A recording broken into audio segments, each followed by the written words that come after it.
Ini namanya stok nasional. Jadi teman-teman yang perlu dipahami, kenapa perlu impor beras? Karena memang untuk stok nasional kita sudah menipis, tinggal 450 ribuan. Idealnya harus ada 1,2 juta ton. Nah kemarin kan perdebatan datanya, menurut teman-teman Kementan ada 1,6 juta ton. Di mana barangnya? Di rumah tangga. Pak, di rumah tangga itu hasilnya hasil survei, Pak. Kita telponi beberapa rumah tangga, kita kalikan sekian juta rumah tangga. Jadi itu juga nggak bisa kita tarik, kita pakai untuk menjaga stabilisasi harga. Nah,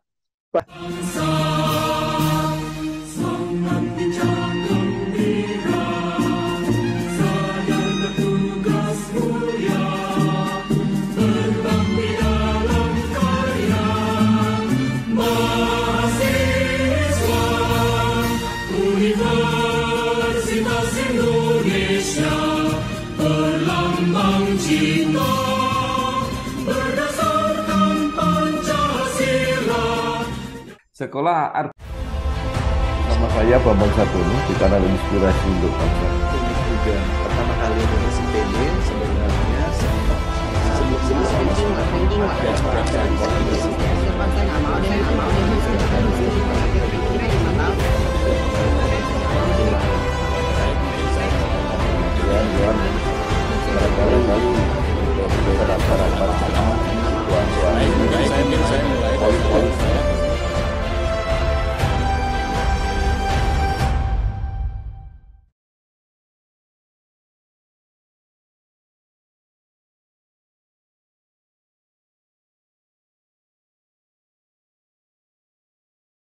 Assalamualaikum warahmatullahi wabarakatuh.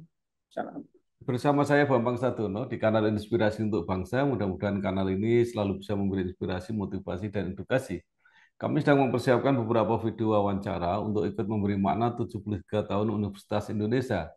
Menurut rencana wawancara ini akan kami bukukan, melanjutkan buku pertama yang sudah terbit. Saat ini saya sudah bersama dengan salah seorang alumnus Universitas Indonesia, khususnya Fakultas Ekonomi, yaitu Bapak Susiwiono Mugiarso SEME. Beliau saat ini adalah Sekretaris Kementerian Koordinator Bidang Perekonomian. Apa kabar, Pak? Baik, alhamdulillah, Pak Iya, Bambang. iya. Pak Susiwiono ini lahir di Ponorogo 7 Juli 1969. Nah, mungkin pertama Bapak bisa cerita ketika kuliah S1 Ekonomi Manajemen di Universitas Indonesia, kemudian S2 Ekonomi di Universitas Trisakti, pernah berkarir di Direktorat Jenderal Bea dan Cukai, cukup lama saya kira, kemudian staf ahli bidang organisasi, birokrasi, dan teknologi informasi Kementerian Keuangan, dan saat ini menjabat sebagai Sesmenko Perekonomian Republik Indonesia dan juga merangkap sebagai komisaris PLN. Silakan, Pak. Baik, terima kasih Pak Bambang Sadono, Bapak Ibu, teman-teman semua yang kami hormati. Assalamualaikum warahmatullahi wabarakatuh. Sebagaimana tadi disampaikan Mas Bambang, saya Susiwiono Mugiarso. Saya mengikuti perkuliahan di FEUI, jadi waktu itu belum FEB Mas Bambang, jadi masih Fakultas Ekonomi di Salemba, karena kami begitu lulus dari STAN, itu tahun 91 kami lulus, kemudian harus bekerja dulu 2 tahun, sehingga tahun 93 kami masuk di program extension dari FEUI yang ada di Salemba. Jadi seperti yang teman-teman juga ketahui, program extension perkuliahannya setelah jam kerja, jadi setelah kami pagi sampai sore kerja, biasanya setelah maghrib baru ada perkuliahan. Kurang lebih tahun 93 sampai 97 kami baru lulus dari S1 di bidang ekonomi di FEUI. Kemudian kalau nggak salah waktu itu dekannya masih Pak Doro Jatun, kalau nggak salah. Tapi ada pergantian saat itu. Nah, setelah kami dari FEUI, memang saat itu kami sedang bekerja di Direktorat Jenderal Bea dan Cukai. Tadi Mas Bambang menyampaikan, kami memang bertugas di Bea Cukai cukup lama, hampir 25 tahun, dari awal 91 sampai 2015. Kemudian setelah 2015, memang kami ditugaskan selaku staf ahli. Waktu itu Pak Bambang Brojo, senior kita di UI juga, kemudian melanjutkan Bu Sri Mulyani yang juga dari UI. Nah, di awal 2018 kami ditarik oleh Pak Darmin Nasution yang juga dari UI. Waktu itu beliau Menko Perekonomian. Jadi kebetulan memang di karir saya lebih banyak membidangi masalah ekonomi, dan atasan saya seperti yang saya sampaikan tadi, sebagian besar mulai Pak Bambang Brojo, Bu Sri Mulyani, Pak Darmin Nasution yang saya kira kita tahu semuanya adalah para senior kita dari FE maupun FEB UI. Kalau nggak salah beliau semuanya juga masih aktif di MBA-nya UI, terutama Pak Darmin, Bu Sri Mulyani. Dan sampai hari ini kami juga masih dengan beliau sering membahas berbagai hal terkait dengan berbagai kebijakan ekonomi, termasuk juga dengan Pak Khatib Basri dan para pengamat ekonomi yang juga sering memberikan wawasan dan masukan kepada kami dalam merumuskan berbagai kebijakan ekonomi. Kira-kira gambarannya gitu Pak Bambang.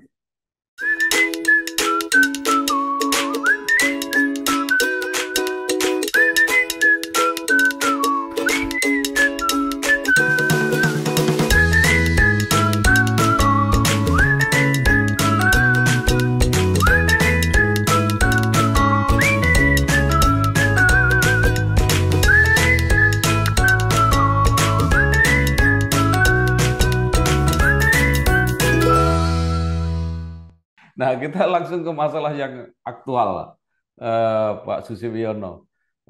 Akhir-akhir ini wacana mengenai impor beras saya kira menarik perhatian, dan ini menjadi pertanyaan karena baru saja Indonesia mendapat penghargaan dari IRI, bahwa Indonesia dinyatakan sudah mampu swasembada beras. Tapi tiba-tiba kemudian ada impor. Nah, mungkin Bapak bisa jelaskan ini. Ya, sebenarnya gini, kebijakan mengenai pangan ini kita tangani sangat-sangat serius, dan setiap kebijakan sudah melalui rapat teknis yang cukup panjang. Kami mengkoordinasikan di tingkat eselon 1, kemudian ada rakortas tingkat menteri, Pak Menko mengkoordinasikan memimpin rapat dengan seluruh menteri teknis. Sehingga keputusan mengenai pangan itu sebenarnya sudah sangat komprehensif sekali, sudah semua aspek sudah dipertimbangkan. Nah, mengenai pangan, mungkin ilustrasi gampangnya saya ngasih ilustrasi angka-angka ya kira-kira. Beras itu, mungkin sebelum ke angka-angka, saya perlu sampaikan ke teman-teman, untuk komoditi pangan pokok, sebenarnya sejak tahun 2021 negara kita sudah punya namanya neraca komoditas atau commodity balance. Itu yang intinya kira-kira 5 atau 6 bahan pokok itu di tingkat nasional sudah ada gambaran kebutuhan maupun supply-nya seperti apa, sehingga semuanya angkanya transparan ada di sana. Kelima komoditi, sekarang 6 jadinya, itu adalah mulai beras, gula, garam, ikan, daging, tambah jagung. Jadi ada 6 komoditi yang negara kita sekarang punya namanya neraca komoditas di tingkat nasional. Jadi setiap tahun akan ketahuan demand-nya berapa, supply-nya berapa. Rencana kebutuhan konsumsinya berapa, produksinya berapa, selisihnya yang harus diimpor berapa, kalau ada kelebihan yang diekspor berapa. Jadi itu ada neracanya yang sangat transparan. Tadi pertanyaan spesifik dari Mas Bambang mengenai beras. Jadi Bapak sekalian, beras ini komoditi yang sangat penting sekali. Kita ingat sampai dengan tahun 2018-2019 yang lalu ada perbedaan data yang sangat signifikan antara BPS dengan Kementan. Namun alhamdulillah Pak Presiden sudah memutuskan di tahun-tahun 2019 kemarin kita sudah menggunakan satu data yang dari BPS, pakai metode KSA. Nah, sekarang ini cerita mengenai kondisi perberasan kita seperti apa. Sebenarnya produksi beras kita itu kurang lebihnya sekitar 32 juta ton. 32 juta ton. Kemudian konsumsi kita itu sekitar 30,2 juta ton. Jadi kalau orang ngomongnya ngitung hanya total produksi dan konsumsi, itu memang ada surplus di sana. Namun jangan salah, yang kita hitung itu adalah semuanya memperhitungkan stok beras yang ada di rumah tangga dan di pedagang. Jadi tidak dalam bentuk wujud seperti yang ada. Yang stok yang kita jaga adalah yang ada di Bulog. Itu ada namanya stok CBP, cadangan beras pemerintah. Nah, teorinya karena rakyat kita itu jumlahnya 275-an juta yang semuanya makan beras gitu. Sehingga negara ini harus punya cadangan beras 1,2 juta untuk amannya ini. Kenapa? Untuk jaga-jaga tiba-tiba, ya mudah-mudahan nggak terjadi, tiba-tiba ada bencana, ada lanina, ada gagal panen, dan sebagainya. Kalau nggak punya cadangan, itu akan sangat-sangat riskan terhadap kondisi negara kita dari aspek sosial ekonominya. Akan ada chaos di sana. Sehingga selama bertahun-tahun ada perpresnya yang mengatur bahwa pemerintah negara harus punya cadangan beras pemerintah 1,2 juta ton. Nah, itu yang kita pahami. Kenapa perlu ini? Beras itu ada dua aspek. Dari aspek produksi, artinya dari sini ada ketersediaan pasokan, kemudian dari aspek konsumsinya. Ini masalah stabilisasi harganya. Sehingga kalau kita bicara beras, itu jangan bicara hanya masalah harga saja, tapi juga ketersediaan pasokannya. Mahasiswa Universitas Indonesia berlambang cinta berdasarkan Pancasila, dasar negara, kobarkan semangat kita demi Ampera. Nah, kalau kita lihat kemarin itu angkanya cadangan Bulog itu tinggal 450-an ribu. Dari yang idealnya standarnya 1,2 juta. 1,2 juta ton. Kemudian Bulog sendiri kita di hasil rapat waktu itu untuk menambah cadangan berasnya karena setiap hari akan berkurang sampai dengan akhir tahun gitu. Itu diminta untuk menambah cadangan berasnya 1 juta ton. 1 juta ton kita minta utamakan dulu yang produksi petani dari dalam negeri. Waktu itu diasumsikan bisa sampai 500.000 ton yang kita ambil diserap oleh Bulog. Kemudian sisanya 500.000 ton dari impor. Kenapa? Karena memang barangnya juga nggak ada. Jadi kalau kita lihat produksi beras yang 1 tahun itu 32 juta ton tadi, berarti rata-rata 1 bulan kan 2,5 juta ton. Tapi siklusnya tahunan itu yang panen raya yang dalam 1 bulan itu 4 sampai 5 juta ton itu hanya di Maret dan April. Sekarang bulan-bulan November, Desember, Januari sampai Februari itu bulan-bulan minus. Produksi nasional kita paling hanya 1 juta ton, 1,5 juta. Sehingga kalau konsumsi kita 1 bulan 2,5 juta ton, produksi 2,5 juta ton lebih, beberapa bulan itu antara produksi dengan konsumsi untuk makan nggak cukup. Jadi ini namanya stok nasional. Jadi teman-teman yang perlu dipahami, kenapa perlu impor beras? Karena memang untuk stok nasional kita sudah menipis, tinggal 450 ribuan. Idealnya harus ada 1,2 juta ton. Nah kemarin kan perdebatan datanya, menurut teman-teman Kementan ada 1,6 juta ton. Di mana barangnya? Di rumah tangga. Pak, di rumah tangga itu hasilnya hasil survei, Pak. Kita telponi beberapa rumah tangga, kita kalikan sekian juta rumah tangga. Jadi itu juga nggak bisa kita tarik, kita pakai untuk menjaga stabilisasi harga. Nah, bahayanya kalau stok ini rendah, harga akan tinggi sekali. Kemarin dalam beberapa minggu harga itu sempat di atas 12.000 per kilo beras. Padahal waktu hitung-hitungan formula itu biasanya beras 9.700 atau 10.200. Jadi udah jauh di atas ini.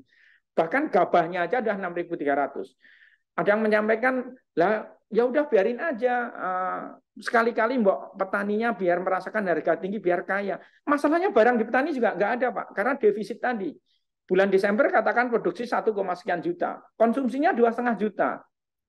Jangan kan dijual, dimakan sendiri juga nggak cukup. Terus kita cek, di pedagang nggak ada barang, petani nggak ada barang, Bulog mau nyerap dari lokal juga nggak ada. Teman-teman Kementan kemarin menjanjikan dalam 6 hari akan memenuhi 600.000. Diundur sampai Desember juga nggak bisa terpenuhi, Pak. Jadi memang ini kondisinya, sehingga yang namanya impor beras itu bukan untuk mengganggu data produksi petani, tapi untuk mengamankan cadangan beras, karena harus memenuhi dua aspek tadi. Ketersediaan pasokan harus ada, karena ini makanan pokok rakyat kita, dan stabilisasi harga. Jadi bicaranya dua komponen itu. Yang penting tujuan utama polisi beras itu dua tadi, ketersediaan pasokan dan stabilisasi harga. Kalau perlu impor, perlu ngambil dari dalam, itu instrumennya saja. Tapi teorinya ketersediaan pasokan itu harus ada 1,2 juta cadangan beras, kemudian pasokan produksi konsumsinya kita ada neracanya. Jadi sebenarnya nggak ada yang perlu diperdebatkan. Yang namanya kita kemarin dapat penghargaan IRI karena memang produksi kita di atas konsumsi. Tapi beras itu tidak cukup hanya produksi 32, konsumsi 30,2, surplus 1,8. Stoknya itu ada di rumah tangga dari pedagang.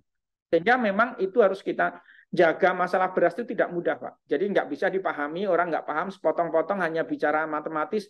Loh, kalau 32 dikurangi 30,2 kan ada stok 1,8. Tidak seperti itu. Itu terbagi dalam 1 tahun. 1 tahun siklusnya tuh naik turun. Naiknya hanya di Maret dan April. Yang lain defisit kita. Itu kira-kira jawabannya.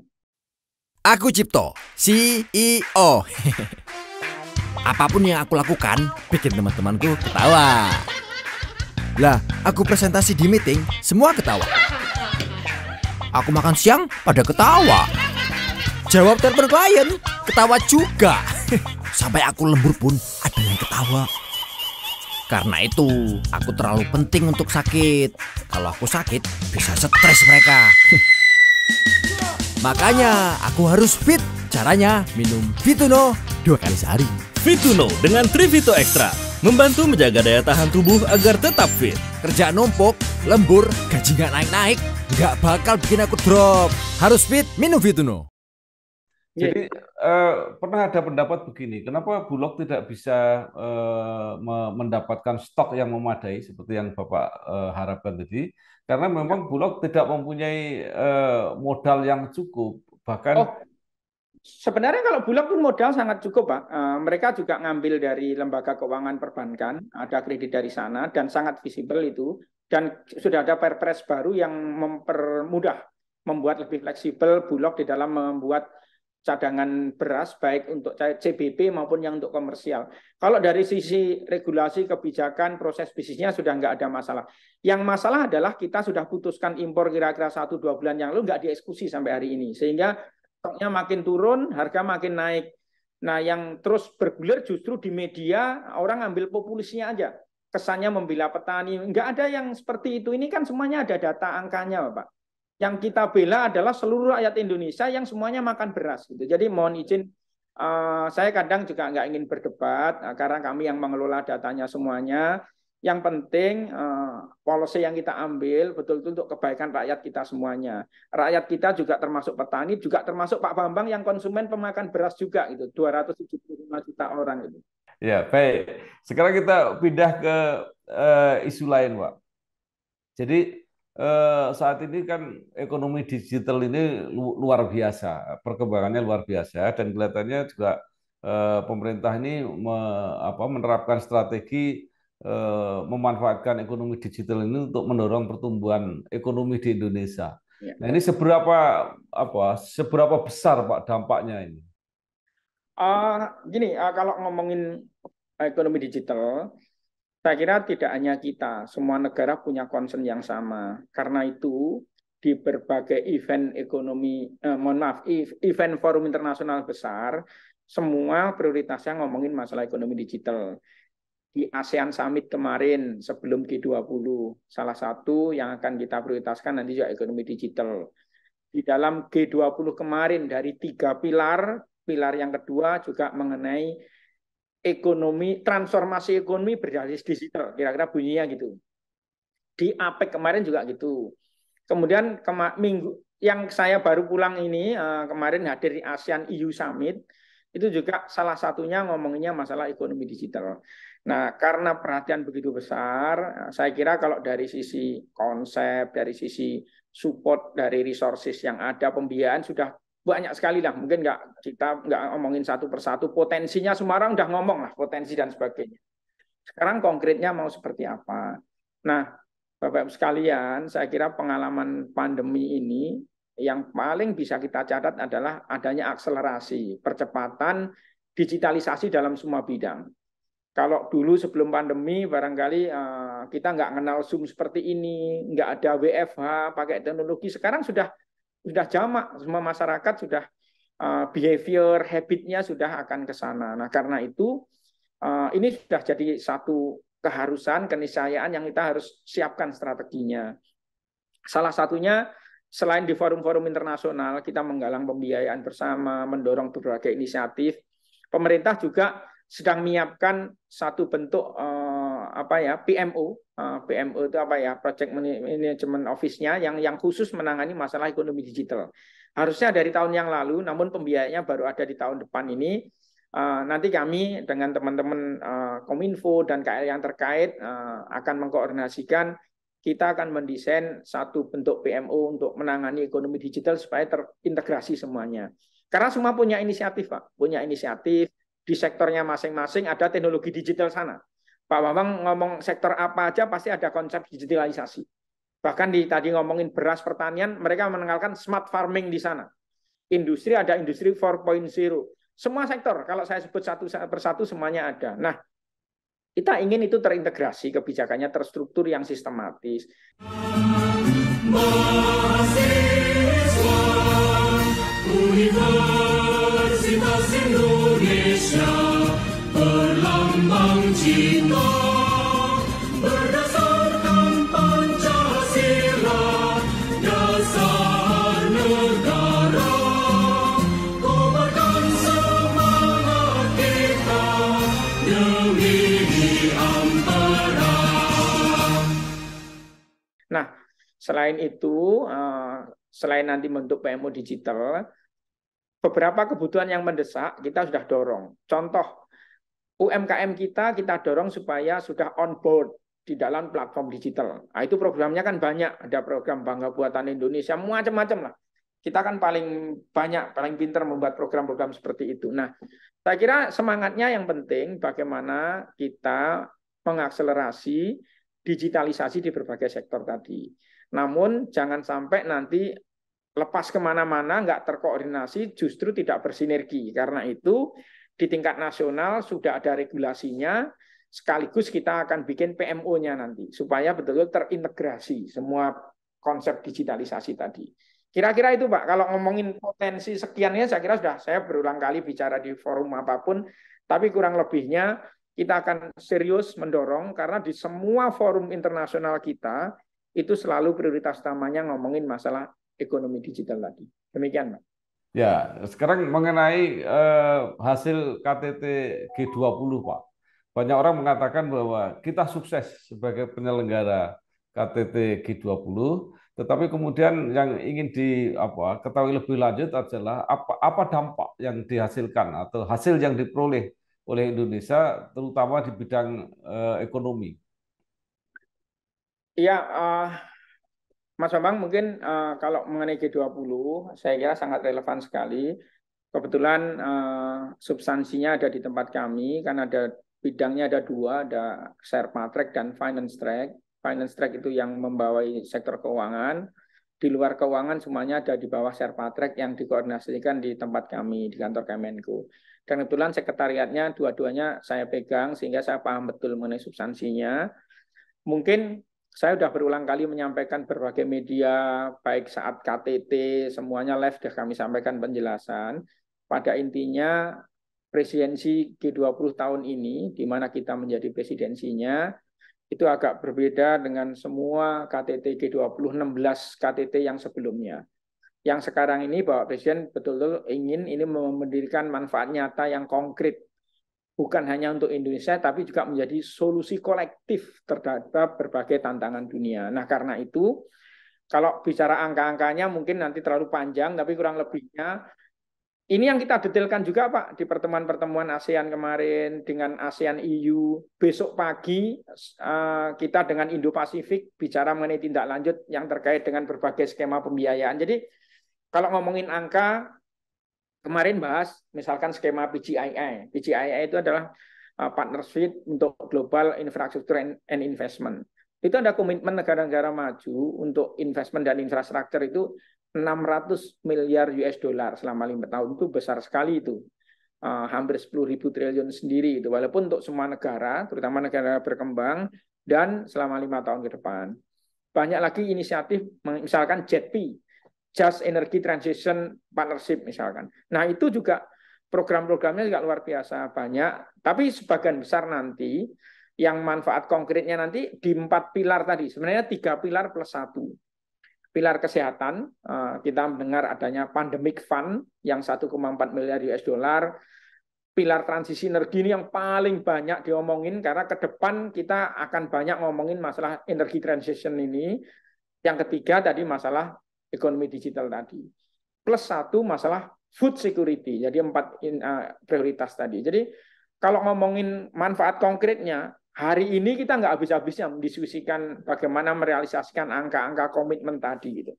Dan angkanya luar biasa semuanya. Dan saya terus terang datang ke berbagai forum internasional setelah G20 kemarin dengan Pak Menko minggu yang lalu, Pak Presiden, kita ada ASEAN EU Cooperative Summit kemarin, hampir semua masih terus memuji kepemimpinan Indonesia di G20. Mereka merasa bersyukur, dunia merasa bersyukur bahwa presidensinya adalah Indonesia.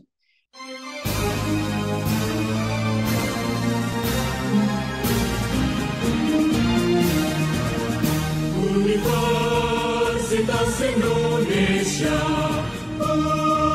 universitas kami, ibu kota negara, pusat ilmu budaya bangsa, kami mahasiswa, pengabdi. Saya mungkin nggak mau cerita masalah politiknya, tapi yang jelas realitasnya memang tantangan global ini perlu posisi seperti Indonesia. Jadi Bapak Presiden posisinya sangat bagus sekali di berbagai forum internasional. Bahkan kemarin habis dari EU saya ketemu dengan ISDB, Islamic Development Bank. Mereka betul-betul menganggap berkah bahwa Indonesia menjadi presidensi. Kita nggak perlu berdebat dari angka dan sebagainya, tapi pendapat dari semua yang hadir, dari semua pimpinan negara, pimpinan kawasan, pimpinan lembaga internasional, setiap ketemu kami cuman satu ngomongnya. Dunia ini bersyukur. Yang mimpin G20 2022 tahun yang penuh tantangan itu Indonesia. Memang kemarin kami diskusi panjang mengenai kelanjutannya di India. Karena tuan rumah India tidak semua inisiatif dilanjutkan di sana. Karena G20 itu yang lebih benar menentukan adalah troika atau yang negara yang menjadi presidensi yang bertiga, yang sekarang, sebelum, dan sesudahnya. Nah, India banyak menghapuskan beberapa inisiatif program dan beberapa working group. Tapi kalau cerita mengenai manfaat G20, mohon maaf bahasa gampangnya, nggak ada habis-habisnya, Pak. Kami ketemu di forum apapun, dipuji-puji, dan mereka minta kita diskusi teknis untuk menindaklanjuti angka-angka konkretnya. Kira-kira itu mungkin secara umum. Luar biasa.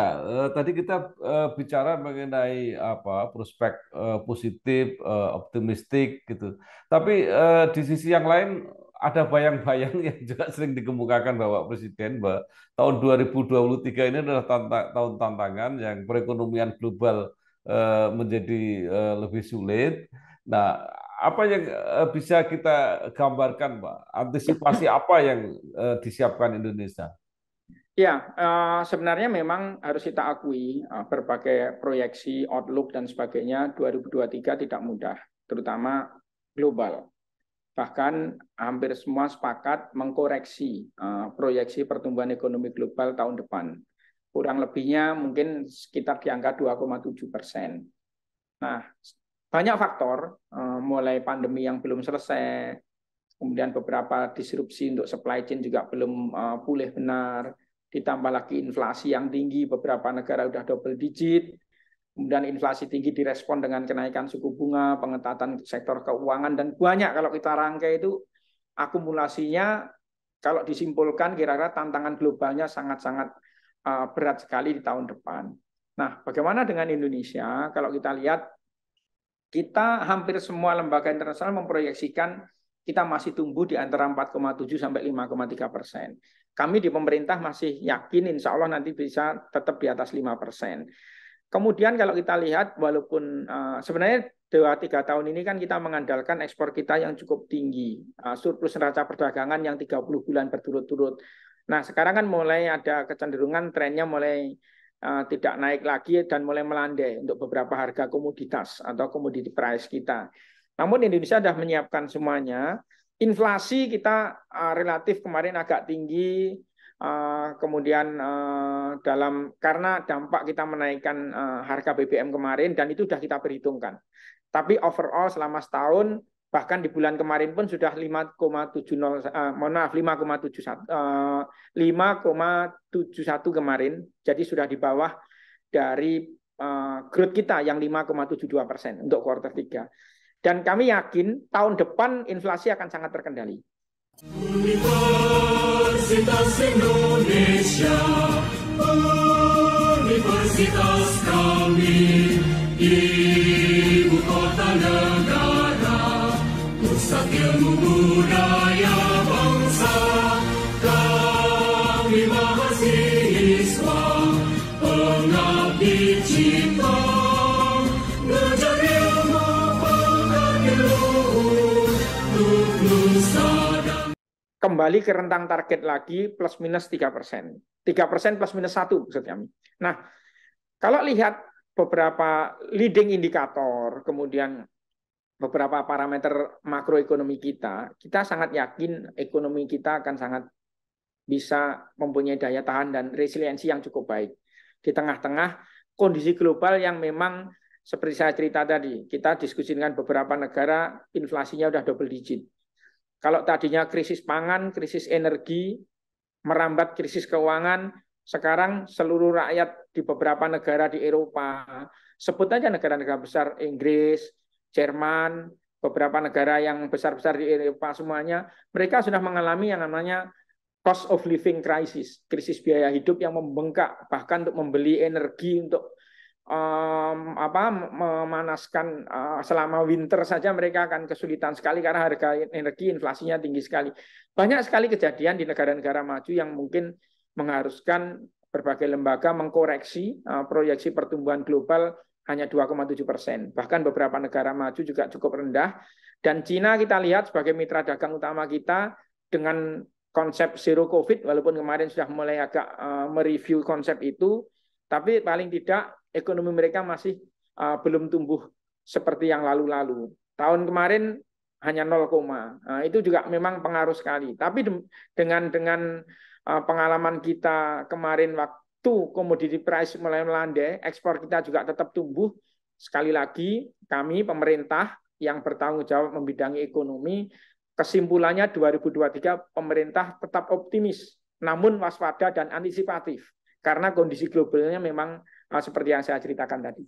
Ya, mungkin ada pertanyaan sedikit Pak mengenai pengaruh ekonomi global, terutama kebijakan Amerika Serikat yang menaikkan suku bunga itu diperkirakan akan juga berpengaruh. Juga Ya, mungkin sedikit-sedikit juga tentang kurs dolar yang diramalkan juga kita akan terimbas. Seperti apa Pak? Ya pasti, karena dengan adanya yang saya cerita tadi ya, berbagai disrupsi, kemudian geopolitik kemarin, Rusia, Ukraina dan sebagainya, akhirnya kan beberapa supply untuk beberapa barang-barang strategis kan juga terhambat, sehingga inflasi cukup tinggi. Inflasi di beberapa negara maju yang sudah double digit, di Amerika yang sempat menyentuh 8,9 sekian, walaupun masih single digit, tapi biasanya di sana kan hanya 0, gitu. Paling tinggi hanya 1%. Nah, direspon luar biasa mereka dengan menaikkan suku bunga mereka, dengan melakukan pengetatan di sektor keuangannya. Dampaknya pasti akan kemana-mana. Nilai tukar semuanya melemah terhadap US dollar kan gitu.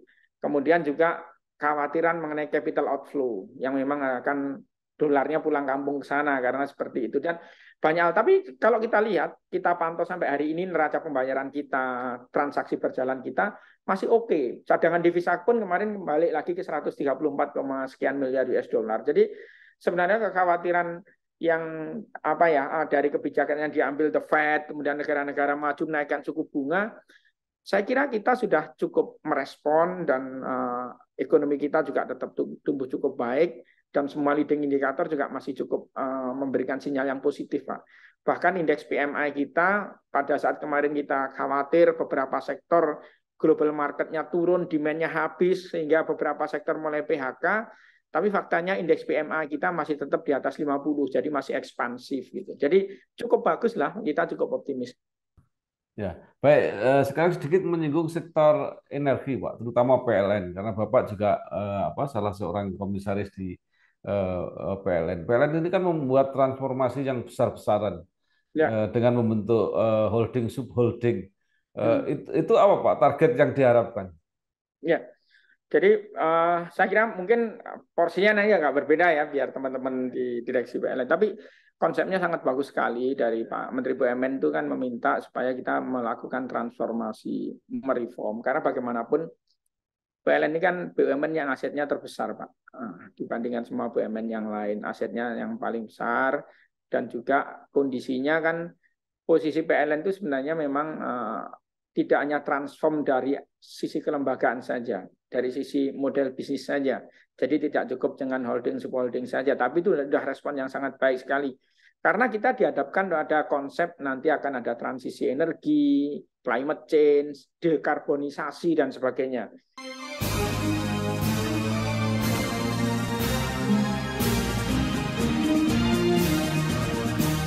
Universitas Indonesia, universitas kami, ibu kota negara, pusat ilmu budaya bangsa, kami mahasiswa. Kita tahu pembangkit kita 65% masih berbasis coal, berbasis batu bara. Yang itu dalam berbagai kesepakatan internasional kita sudah akan tinggalkan. Sehingga ada early retirement terhadap semua pembangkit batu bara. Dan konsep-konsep itu yang nanti pasti akan terus berjalan, Pak. Sehingga PLN harus menyiapkan diri, nanti ujung-ujungnya akan ke renewable energy semuanya. Dan itu ongkosnya kan akan mahal sekali. Yang namanya ETM, Energy Transition Mechanism, itu kan harus dua sisi cost-nya.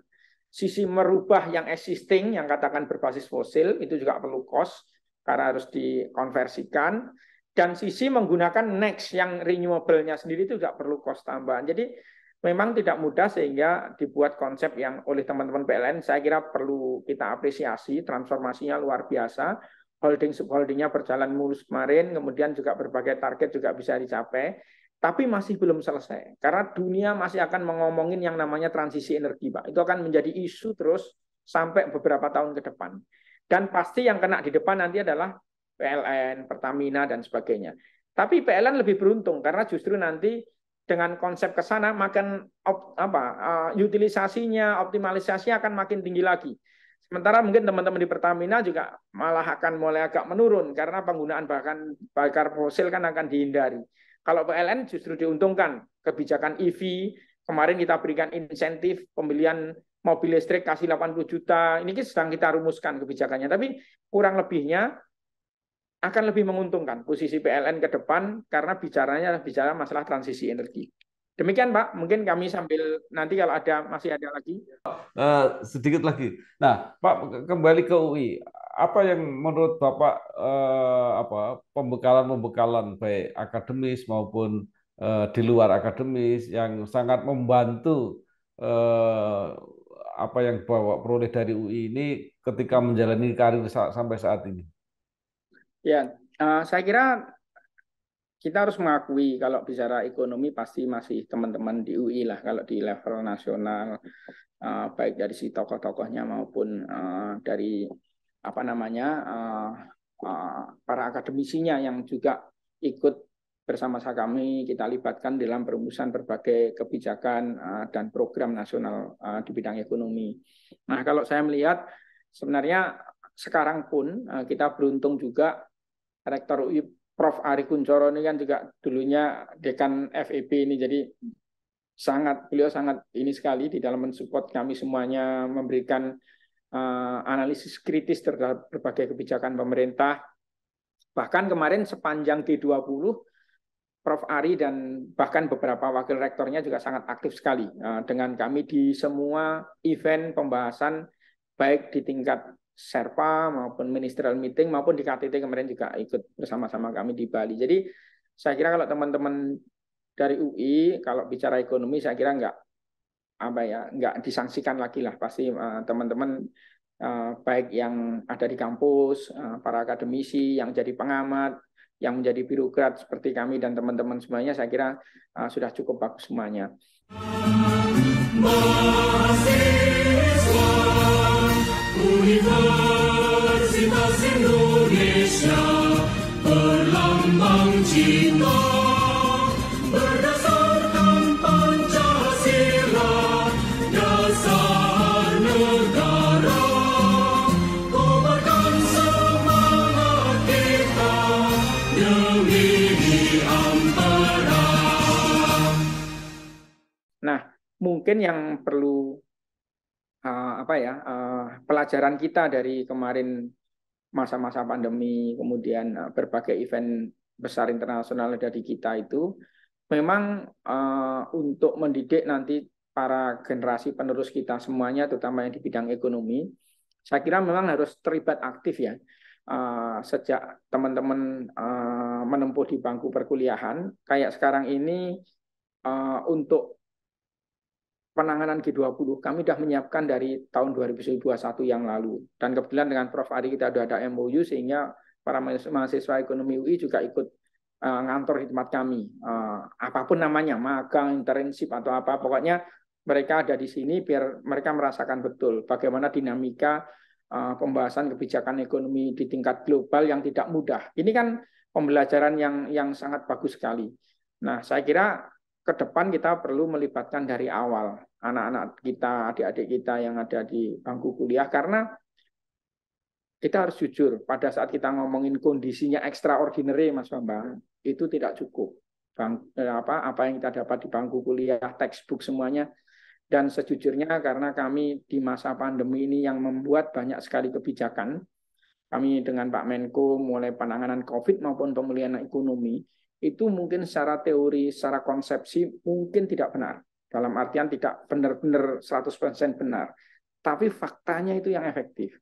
Sehingga public policy itu selama kondisi extraordinary tidak bisa hanya mengandalkan textbook konsep-konsep yang ada. Harus ada terobosan, harus ada keberanian mengambil keputusan yang itu mungkin nggak mudah untuk dipahami kalau hanya melalui bangku perkuliahan atau akademisi. Karena itu sangat baik kalau dari teman-teman di kampus bisa dengan kami di para pengambil kebijakan, regulator, sehingga akan bersinergi. Kami juga dapat masukan yang jernih, yang sangat fair dari akademisi, dari para mahasiswa. Mereka juga bisa mengambil pelajaran banyak. Bagaimana seni kita di dalam mengambil keputusan public policy yang pada saat-saat kritis itu memang tidak semuanya bisa dengan mudah kita putuskan dengan hanya mendasarkan pada teori-teori yang ada. Saya kira akan sangat bagus kalau nanti arahnya ke sana, teman-teman dari UI. Demikian, Mas Bambang. Terima kasih sekali Bapak Susiwiono Mugiarso SEME, Sekretaris Kementerian Koordinator Bidang Perekonomian. Banyak sekali yang sudah disampaikan, mudah-mudahan ini sangat bermanfaat untuk kita semua, terutama para generasi muda yang sekarang masih belajar tadi yang sudah dilibatkan. Sekali lagi terima kasih, sukses Pak. Ya, wassalamualaikum warahmatullahi wabarakatuh. Halo guys, sekarang cuma dengan satu jari, semua urusan listrik langsung beres, res. Ini dia, PLN Mobile. Kalau cuma gangguan aja sih, nggak usah panik. Tinggal tap menu pengaduan, cus petugas PLN-nya langsung datang. Atau mau isi token, pasang listrik baru, atau mau ubah daya, atau cek hitungan listrik. Urusan listrik serahin aja ke PLN Mobile. Nama saya Bambang Satono di kanal Inspirasi untuk Bangsa. Ini juga pertama kali Indonesia PD sebenarnya sebelum